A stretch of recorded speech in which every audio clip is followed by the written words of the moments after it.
creative living, utilizing today's technology with the best of the past to bring you innovative ideas and up-to-date information for creative lifestyles in today's active world. With your host, Sheryl Borden. Thanks so much for joining me today for Creative Living. We're going to learn to create some easy custom fabric designs, show how to make designer jewelry, and also a window valance. One of my guests is Laura Bray, and she's a designer with ilovetocreate.com. Laura is going to show how to create your own fabric designs using an assortment of tulip fashion paints and dyes. She says this will elevate your craft and sewing projects to new levels. She lives in Aliso Viejo, California. Another guest is Rebecca Peck, and she represents Amati Studios, and she's going to show some different styles of jewelry blanks and then show how to make custom photo jewelry with UV resins, which imitate the look of more expensive jewelry.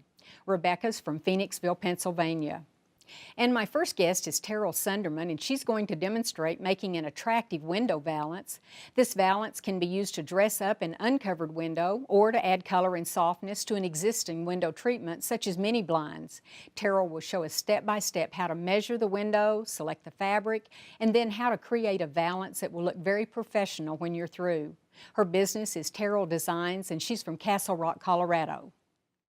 Terrell, it's nice to have you here. When we first built our home, the heavy drapes, the pull drapes were in style, and lots and lots of fabric. And then when I remodeled, I went with more of the toppers and the lighter windows and Roman shades and things. And do you see that as being a pattern that's going to stay with us for a while?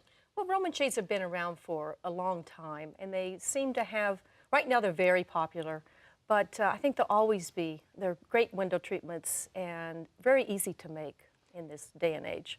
Well, and on top of window treatments, we usually want a topper or a valance, I guess is what it's called.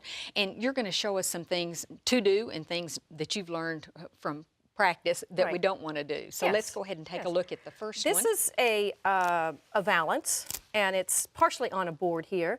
And you don't have to make it, this happens to be a pieced pattern, so it looks, it's a quilting pattern with a border on it. And if you notice that it is a outside mount, we'll turn this around. Okay. So this would be put up above, it could be above mini blinds or shutters or existing window treatments with an angle iron. And so the valance wraps all the way around the top. This is with Velcro. Right. And so you Velcro it on. It's very simple to make. What I didn't like was when this turns the corner, it doesn't make a nice crisp fold. It's a little bit too soft. So I came up with a way to make that. We'll put this out of the way. Okay. And this is a much smaller valance. And you say, well, what's that for? Well, this is actually for a top-down shade. So a shade is defined by how it opens. So in this case, the shade is there and you let it go and it drops down. So if you take that away, you can see that when the shade drops down, you're going to be able to see the hardware that's used to operate the shade. So you always finish off a top-down shade using a now this hangs valance. Nice. Yes. Now you see on this thing, there's a little tuck. So I have nothing hard. It's a soft valance, but it stays real nice and crisp, and it's very simple to make. You just have to Let's see how to do that. First, you start out with a lot more fabric than it looks lengthwise. So here is what's going to be the shade when it's finished. It's only going to be 4 inches long. But I've added 2 + 2 inches on the bottom for the hem. That's for the hem. And I've added 1 inch at the top to be able to wrap it around. So double. That double. Be 2 inches. And I have a 1-inch seam on each side. My lining, which I still use a drapery lining because it's going to have some exposure from the sun. It's cut the same size, but it's 1 inch narrower. 1 inch narrower. Okay. So the first thing I do is I'm going to hem the fabric and I'm going to hem the lining. And it looks really funny when you start with it. And then you're going to sew the side seams. And you see that when I press it open, that I do have this 1/4 inch on each side. Because you cut it an inch shorter. And then I'm going to very carefully line the fabrics up. And I'm going to cover, I'm going to put Velcro on the top just to cover those raw edges. And you stitch the Velcro on, I stitch don't the you? Velcro down. Right. Now, if I've done this all the way through, but if I want to use a wraparound, okay, what I've done is that I have put a pin Mark the corner. where the corner is going to be, and that's the return plus 3/4 inch, and put it in the middle. And then I just left a gap here when I because sewed. the Velcro would be so thick That's and right. bulky. And on this one, you can see where I've sewn it. So I just top stitched that. And it doesn't matter that that's not quite Oh yeah, hooked yet. it wraps around. Okay, now if the valance is really, really long, and I've made some that are 14 feet long to go around a room, you might want to put a plastic batten or something in the bottom just to stiffen it so that it holds it. doesn't wobble. Okay, and you can also make an inside mount valance. This one is not supposed to turn around the corner, so I'm just going to take a piece of wood and Velcro it to that, or you can actually Velcro that right to the window. So if you don't have to turn the corner, then you don't have to do this tucking. So you're saying this would be, we'd put the other side, the loop part of the Velcro on the window, and it could be stapled on. Yes. And then this would just attach to it inside. So they're real simple. Well, they really do add a nice dimension, I think, and plus it covers up the hardware. I know that's the main reason, but they're actually works of art in themselves, I think. Well, thank you very much. I appreciate you showing us how to do these. Thank you.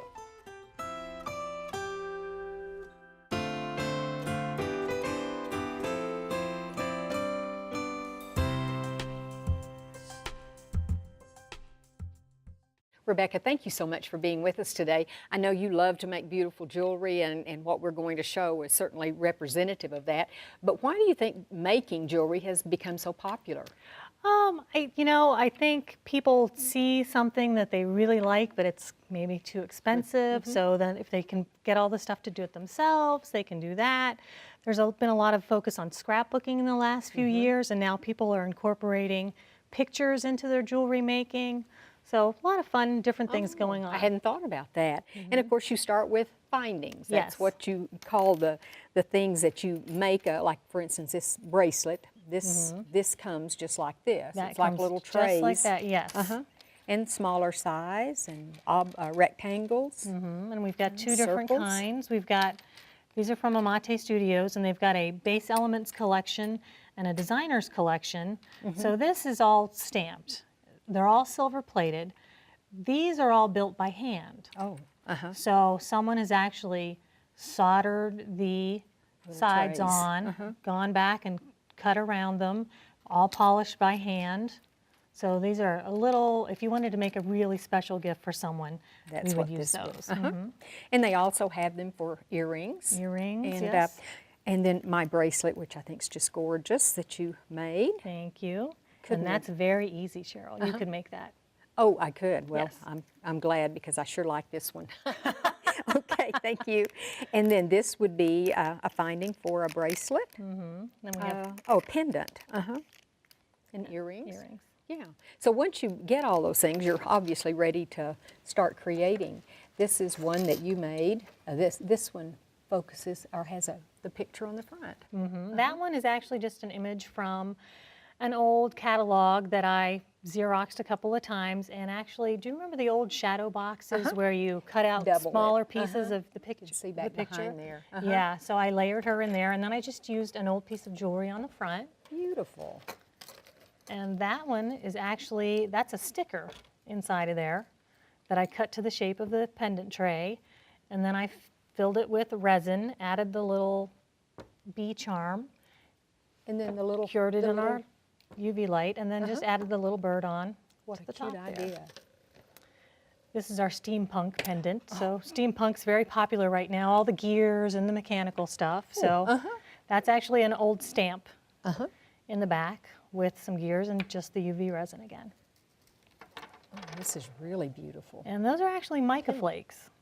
And what is that? They're little pieces of mica. They come in different colors. And I just mixed that in with the resin and cured it. Kind of like glitter, big Yes. glitter maybe. Okay. Now you're going to show us how to actually make something like this bracelet that you made Yes, for we me. can do this. Like I said, it's really easy to do. All we're doing is we're taking one of the Findings. and we are filling it with a product called glitter paste. Okay, I'm not familiar with that. This Glitter is a paste. company, Viva Decor. They've only been in the U.S. for a couple of years, but this product is fabulous. Comes in a lot of different colors.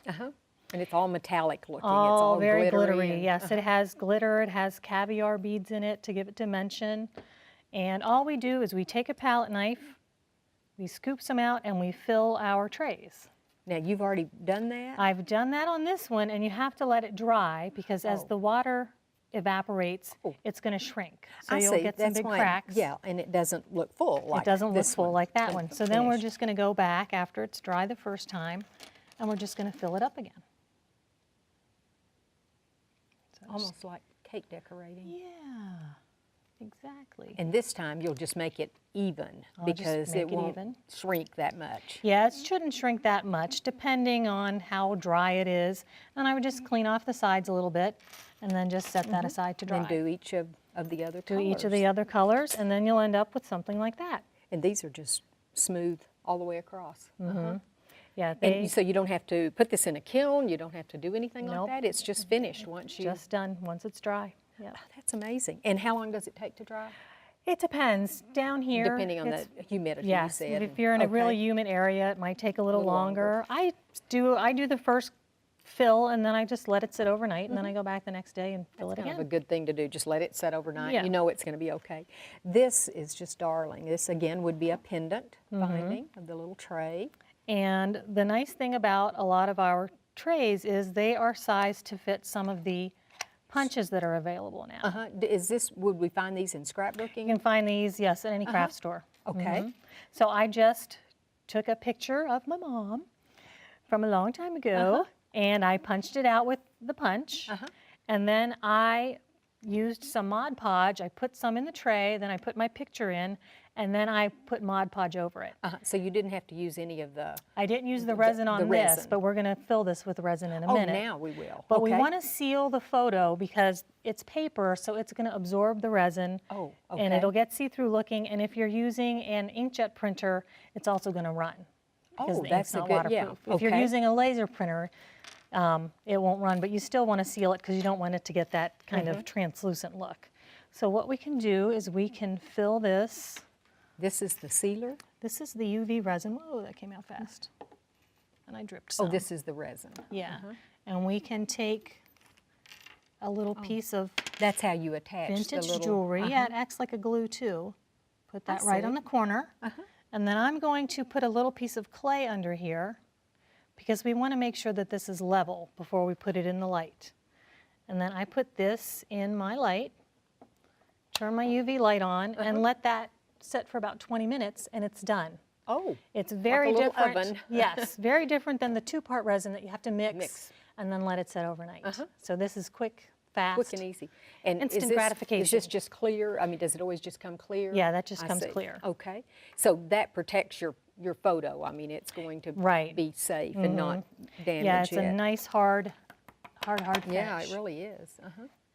And this is a different type of product. This is one of our ring blanks with epoxy clay in it. It's very hot right now. That's what you're seeing at all the bead shows. Bling. Yes, lots of bling. It's a two-part clay. You mix it together to start the chemical reaction.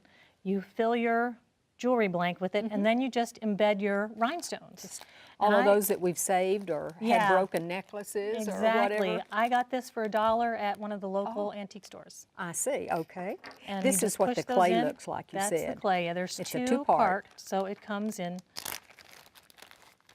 This is actually white, even though it's green. This one's green. It'll When you work it together. when you work it together, it'll end up being white. It'll end up being this color. Well, gosh, I just never realized there were so many beautiful findings that you could make so many things with. Yeah, it's a This lot is of going to be fun. I'm going to try it. Thank you very Great. much, Rebecca.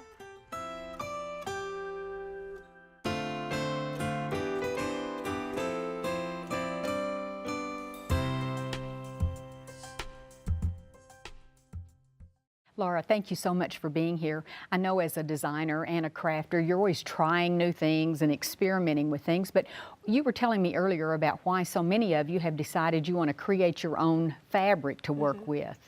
Well, you know, if you're using another designer's fabric, you could do an original pattern and it will look like the other designer's work. Oh, If you're doing something that you created originally and using raw materials that are your design, it kind of ups the factor and it personalizes it more. Even if you're not a professional, it kind of gives you, I made this from start to finish. Not to mention it's really cost effective because you can buy plain white fabric for a very little cost. Well, that's, I think, a really good point, and you're going to show us on just some little scraps, but and then we'll show how these could be turned into a project that, like you said, is just yours from start to finish. Right. These are all from I Love to Create, and for this first technique, I did some dyeing, some fabric dyeing. The great thing about their dye product is that it comes already in this bottle. The powder's in the bottle. You just add cold water. Oh, there it is in there. I see. Because sometimes, you know, when you're using the powders, it's not the greatest to breathe in, and so the less steps you have to do pouring, the better. So that's something I really like about it. It's just cold water, and it comes with that nice applicator, so you can do tie-dye techniques easily. There's even rubber bands in here if you want to do. There's rubber bands, there's gloves, everything you need to protect yourself, to do the dyeing, and keep yourself clean. And these are washable? I mean, after They we are. make something? Again, you want to, for the fabric dye, you want to wash it so you can get all the sizing Ahead of out. time. No fabric softener. And then it's up to you if you want to dry it before you dye or not. You'll get different looks if on dry fabric versus wet fabric. Because the wet fabric, I guess it bleeds. It bleeds doesn't it? out. Yeah, I so hadn't for thought this, about that. this particular one, I wanted kind of a polka dot, so I did it on dry to prevent the bleed. If I wanted something that really kind of starburst out, I would have done it on some damp fabric. So did you just, after you mix this, just squirt these out? You didn't use a spray bottle or anything? No. Okay, No, got it. You can draw with that tip and everything. So once everything dries and you follow the directions on completing your fabric, you can take some tulip fabric markers and go in and further. I thought these were, you know, like crayons for school. They're so colorful and pretty, and they look like the same thing. And they don't have to be set with an iron or anything. You can just do it, let it dry, and go. And again, it's washable. So you just draw.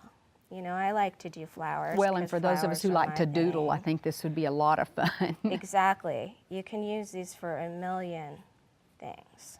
And you can, we were talking earlier too, I asked you about overspraying or mixing colors together. You can also do that if you want to. You can go crazy pretty much. So I just went through and drew, you can draw flowers, you could do spirals if you're more modern. You can make it look, you could write names, whatever you want to do.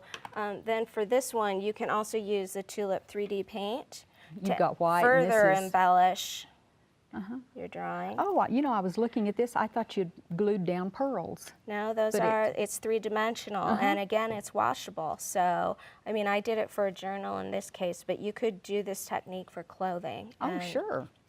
again, you'll want to, in all of these, you'll want to pre-wash fabric. It often that's has just chemicals on it that don't work well for you, the product. Okay, now I really like this because, again, I like the freehand, kind of the loose technique that you use. And here in the front we have stencils, like you were talking. Stencils. We could use. And you can just, this is a soft paint, fabric paint. And the great thing about this is that when it's dry, it's not crunchy. A lot of fabric paints get stiff. Oh, and yeah, this I is can tell. It's soft. Yeah, this is nice and soft. And so there's a number of techniques. You can just go freehand and do some painting strokes and, you know, go Jackson Pollock on your fabric. Really wild. Splatter. Or you can use a stencil. They have some nice sticky stencils that I'll show you for the next technique. Or just use, I'm using a foam stamp, and I'm dipping it in, and you can get stamped. I like to use the stamp a couple of times so that you get varying degrees of how much paint is on there. And you can also, I mean, I guess we could use our scrapbooking stamps and then just wash them off. Yeah, you'll want to be sure you wash them. And you want ones that don't have too intricate of designs whenever you're using Oh, sure. paint. I think that's right. I even have got I recognize a toilet that. paper roll,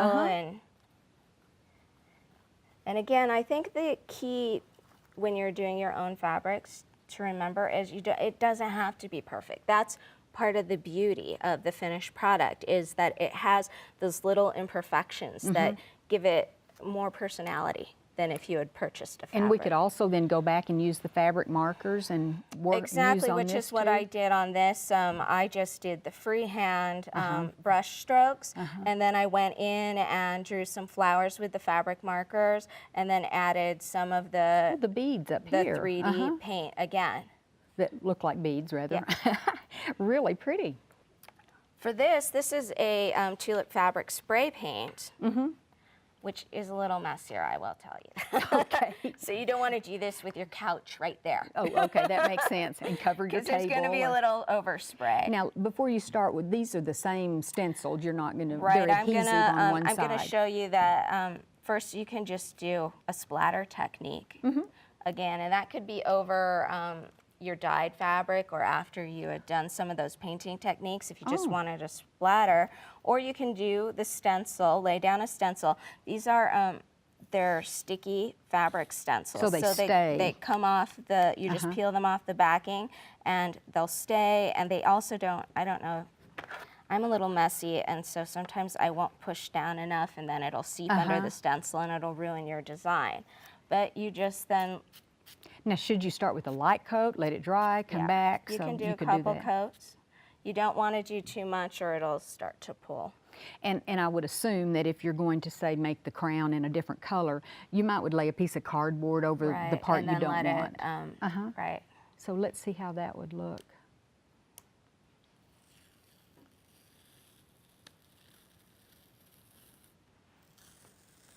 Of course, we'd let it dry normally. We're in a hurry. We're in See a the hurry. results. Look how pretty. And if you didn't want the square, what I do is I lay paper towels around it, so Or any cardboard or- overspray protects the rest of the fabric. You can do this, all of these techniques, even on already printed fabrics. Just to up, Just maybe you know, embellish maybe there's them or- something that, you know, has writing on it that's a pre-made fabric and you want to add some hearts and crowns all over the front of it. You could use any of these techniques. And all of the stencils can be cleaned off and used multiple and they times. can be used up to 3 times. If they get a little bit less sticky than you want, could you spray them with an adhesive? I think on you the could back? probably do that, yeah.